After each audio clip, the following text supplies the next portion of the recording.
Unnao rape case Kuldeep Sengar की जमानत पर एससी की रोक, दोषी से 2 हफ्ते में जवाब मांगा, 4 हफ्ते बाद अगली सुनवाई। उन्नाव रेप केस में रेपिस्ट पूर्व बीजेपी विधायक कुलदीप सेंगर की जमानत पर सुप्रीम कोर्ट ने रोक लगा दी। कोर्ट ने सेंगर को नोटिस जारी करते हुए जवाब मांगा। मामले में 4 हफ्ते बाद सुनवाई होगी। सेंगर को दिल्ली हाईकोर्ट ने 23 दिसंबर को जमानत दी थी। जमानत के खिलाफ सीबीआई ने सुप्रीम कोर्ट में 3 दिन पहले याचिका लगाई थी। सोमवार को चीफ जस्टिस सूर्यकांत, जस्टिस जेके माहेश्वरी और जस्टिस ऑगस्टीन जॉर्ज मसीह की बेंच में सुनवाई हुई। बेंच ने दोनों पक्षों की करीब 40 मिनट तक दलीलें सुनी। चीफ जस्टिस ने कहा, कोर्ट को लगता है कि मामले में अहम सवालों पर विस्तार से विचार जरूरी है। आमतौर पर कोर्ट का सिद्धांत है कि किसी दोषी या विचाराधीन कैदी को रिहा कर दिया गया हो तो बिना उसे सुने उसे ऐसे आदेशों पर रोक नहीं लगाई जाती। लेकिन इस मामले में परिस्थितियां अलग हैं, क्योंकि आरोपी दूसरे मामले में पहले से दोषी ठहराया जा चुका है। ऐसे में दिल्ली हाईकोर्ट के 23 दिसंबर 2025 के आदेश पर रोक लगाई जाती है। इससे पहले कोर्ट में सॉलिसिटर जनरल तुषार मेहता ने कहा, यह भयावह मामला है। धारा 376 और पॉक्सो के तहत आरोप तय हुए थे। ऐसे मामलों में न्यूनतम सजा 20 साल की कैद हो सकती है, जो पूरी उम्र की जेल तक बढ़ाई जा सकती है। क्या कुछ आप कहना चाहेंगे? क्या हमें ही कही था, सुप्रीम कोर्ट का धन्यवाद। सुप्रीम कोर्ट ने मेरे साथ न्याय किया है, सुनने के लिए उनको धन्यवाद। पर यूपी सरकार, दिल्ली सरकार, अमित शाह थे, हमको यही भरोसा है कि जब सिक्योरिटी मेरे बच्चों को दे देंगे तो हमारे बच्चे सेफ रहेंगे, हम सेफ रहेंगे। मेरे बच्चों को सिक्योरिटी चाहिए, मेरे देवर के लड़का को सिक्योरिटी चाहिए। सिक्योरिटी नो सिक्योरिटी कहते कहते इनके वकीलों ने सिक्योरिटी भी छीन लिया था। बोलते थे इनको नो सिक्योरिटी चाहिए, सबकी सिक्योरिटी भी हटवा लिया था, पर सबको सिक्योरिटी चाहिए। और मेरे वकीलन का अजय गौतम का, सरोज भारती के 4 वकील है। जो वकील पहले रहे हैं उनकी सिक्योरिटी एक के पास है, उनकी सिक्योरिटी टाल के मेरे दूसरे जो वकील अब हैं उन्नाव मानी और यहाँ दिल्ली मानी, हम लोगन का सबका मतलब सेव रखा जाए सरकार। आप लगातार जब ये आप सामने फैसला है कि बेल मिल गई है उन्हें, और जिसके बाद आप तमाम लड़ाई लड़ते रहे न्याय की, और आप सिर्फ यही बात कह रहे थे कि हम सुप्रीम कोर्ट जाएंगे, हमें सुप्रीम कोर्ट हमने भरोसा है। हमने सुप्रीम कोर्ट इसीलिए कहते थे कि हम सुप्रीम कोर्ट जाएंगे, सुप्रीम कोर्ट का दरवाजा खटखटाएंगे, हमको भरोसा है। पर हाई कोर्ट पर इल्जाम नहीं लगा रहे हैं। इतनी बेंच बैठी है, पूरा इतना हाई कोर्ट बना हुआ है, हाई कोर्ट पर इल्जाम नहीं लगा रहे हैं। पर वो 2 जजों ने हाई कोर्ट की बदनामी कराया, हम थोड़ा बदनामी कराया। मेरे को जब न्याय नहीं मिला तब हम चिल्लाना चालू किया, नहीं हमको क्यों बेइज्जती करना, किसी की अच्छी बात होती है, अच्छी बात नहीं होती। पर वो जजों ने मेरा भरोसा एकदम टूट दिया रहा। मेरे बच्चे सड़क पर आ गए थे, अब हमको जाके थोड़ी राहत मिली है। सुप्रीम कोर्ट का आगे की क्या योजना रहेगी? अभी तो स्टे लग गया है, रोक लगा दी, देखते हैं आगे की क्या, जब सरकार फैसला करेगी तो अच्छा करेगी। बच्ची जो थी और इसका परिवार मुझसे ये रोज पूछ रहा था कि क्या अब हम अगले 5 मिनट जिंदा रहेंगे या नहीं रहेंगे। अब कम से कम मैं इन्हें ये बता सकता हूं कि आपके पास अभी बहुत छोटी सी रिलीफ मिली है। बिल्कुल हमें इसको विक्ट्री नहीं कहना चाहिए, मैं इसको विक्ट्री नहीं कह रहा हूं, ये विक्ट्री नहीं है। ये एक छोटा सा सांस लेने का मौका विक्टिम और उसको परिवार को मिला है। इसके अलावा इस फैसले को मैं कुछ भी नहीं देख सकता, क्योंकि जो सीबीआई ने जो स्टैंड लिया है, जो हमें डर था वही किया उन्होंने। बहुत लिमिटेड पॉइंट पे स्टैंड लिया है उन्होंने, और जो हमारे सबसे मजबूत ग्राउंड थे उनको रेज ही नहीं किया, जो जजमेंट में भी मौजूद हैं। और अगर सीबीआई के पास तो हमारी रिटर्न सबमिशन भी मौजूद थी ना, जो हमने हाईकोर्ट में फाइल की थी, ना उन्होंने हमसे कंसल्ट किया ताकि हम उनकी पिटीशन बेहतर बनाने की कोशिश करते, ना उन्होंने हमें पार्टी बनाया, और कोशिश ये की कि हमें लास्ट मोमेंट तक उनकी जो एसएलपी फाइल है वो भी ना मिले।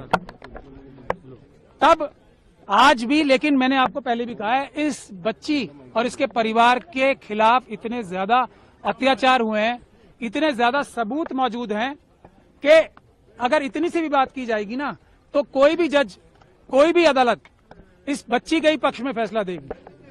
और इसीलिए इस जजमेंट को हम क्रिटिसाइज कर रहे थे कि ये जो दिल्ली हाईकोर्ट की जजमेंट थी, वो इतनी महान दयालुता जो दिखाई थी इस कॉन्विक्ट को, कुलदीप सिंह सेंगर को, जिसको मैं बोलता हूँ एप्स्टीन गैंग के मेंबर हैं, वो इंडियन एप्स्टीन गैंग के मेंबर हैं, उनके साथ बहुत बड़ा गैंग भी है। और आज आप लोगों ने अंदर भी देख लिया होगा कि हम लोगों की संख्या इतनी सी थी उन लोगों की संख्या के आगे, और हमें दोनों तरफ से मुकाबला करना पड़ा था, इस तरफ से भी और उस तरफ से भी।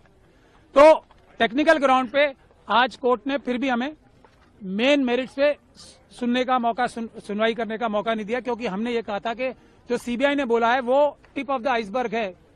हमारे पास अभी मेजर पोर्शन है जिसमें ये पब्लिक सर्वेंट की बात तो बहुत छोटी है ना, पब्लिक सर्वेंट के अलावा ये person in dominance in control है, क्योंकि इसी जजमेंट में लिखा हुआ है कि कुलदीप सिंह सेंगर साहब ने पंचायत होल्ड करके सबको बुलाया था अपने सामने और ये बोला था कि केस फाइल करो या ना करो ये मैं तय करूंगा। इस तरफ की बातें इसी जजमेंट में लिखी हुई, तो हमें ये भी बोलने का मौका नहीं मिला।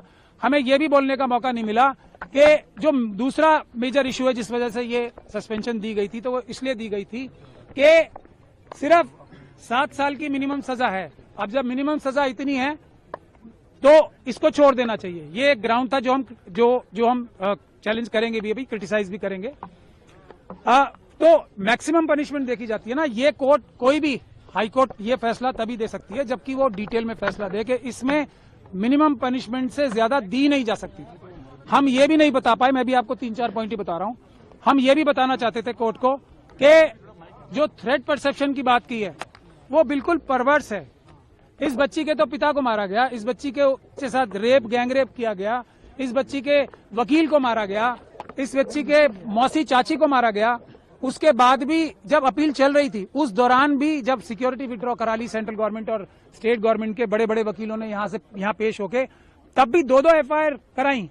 तो हम ये भी बताना चाहते थे कि ट्रायल जो हाईकोर्ट थी, ऑनरेबल बेंच ऑफ हाईकोर्ट जो थी, उसने ये भी कंसीडर नहीं किया कि जैसे ही सिक्योरिटी विड्रॉ हुई हमले शुरू हो गए। तो हम ये भी बताना चाहते थे कि थ्रेट परसेप्शन ऐसी नहीं होती कि अंदाजा लगा के ये कह दिया जाए कि फ्यूचर में अटैक नहीं होगा, इसके ऊपर कोई हमला नहीं होगा, क्योंकि सीआरपीएफ है इसलिए किसको कोई खतरा नहीं है। माँ को तो खतरा है। फैसले को कैसे देखते हैं आप?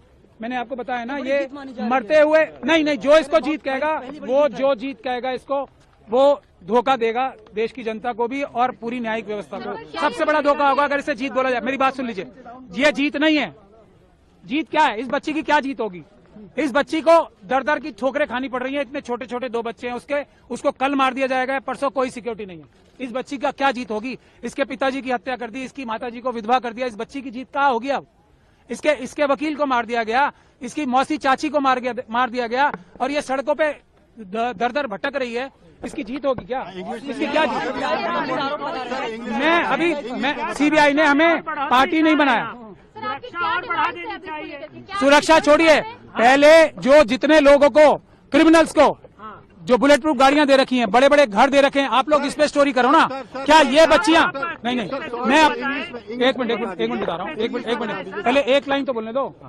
हाथरस की बच्ची है ना, जब वो भी मरने लगेंगे तभी उनका भी ख्याल होगा, उसका परिवार का कोई ख्याल नहीं हो रहा ना। ये हमारी, बस लास्ट लाइन बोल लीजिए, ये हमारी सिस्टम का फेलियर है, हमारी सोसाइटी का फेलियर है कि हम 2 दिन 4 दिन तो किसी इशू के बारे में एक्टिव रहते हैं, उसके बाद निरंतरता नहीं होती। यही जो गिद्ध है ना एप्स्टीन गैंग के, इस बात को जानते हैं कि 5-6 दिन, 1 महीने से ज्यादा देश की जनता भूल जाएगी, क्योंकि अपनी परेशानियों में मुब्तला हो जाती है।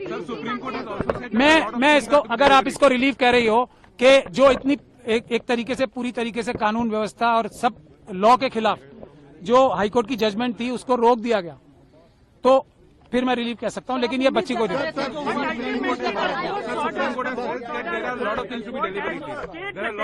नो, मैं एक चीज जो इन्होंने पूछा, मैं देवेंद्र भाई का धन्यवाद कर, आपने एक मिनट मैं इनकी बात का जवाब दे दूं। बहुत अच्छा सवाल पूछा आपने। हम उम्मीद ये कर रहे थे कि एक सुओ मोटो जो सुप्रीम कोर्ट ने संज्ञान ले रखा था सभी बच्चियों के बारे में, जो छोटी बच्चियां हैं उनके रेप और मर्डर्स के बारे में, उसको रिवाइव हम कम से कम करा देते, लेकिन हमारी सुनवाई नहीं हुई। हम कम से कम वो तो चाहते थे ना कि जो एक बड़ा केस चल रहा है पूरे देश की बच्चियों के लिए, कम से कम वो रिवाइव हो जाता, क्योंकि वो पुरानी बेंच ने अभी रिसेंटली बंद ही कर दिया। मतलब देश की सारी बच्चियां खतरे में थी, सुप्रीम कोर्ट ने माना। अब वो रिवाइव करने के लिए हमें दोबारा एप्लीकेशन लगानी पड़ेगी। ये इन बच्चियों की, इनके परिवारों की सबसे बड़ी प्रॉब्लम होती है। ने पिटीशन डाली है इनके जमानत रद्द करने की। आप सेंगर की तरफ से वकील हैं, क्या कहना चाहेंगे आप? मैं तो आज जुडिशरी के ऊपर होप है कि भाई कोई भी ऑर्डर जो हाई कोर्ट ने पास किया है, आप लोग भी देखेंगे, कोई भी आदमी देखेगा, कोई गलत ऑर्डर पास नहीं हुआ है और लीगली सस्टेनेबल ऑर्डर है।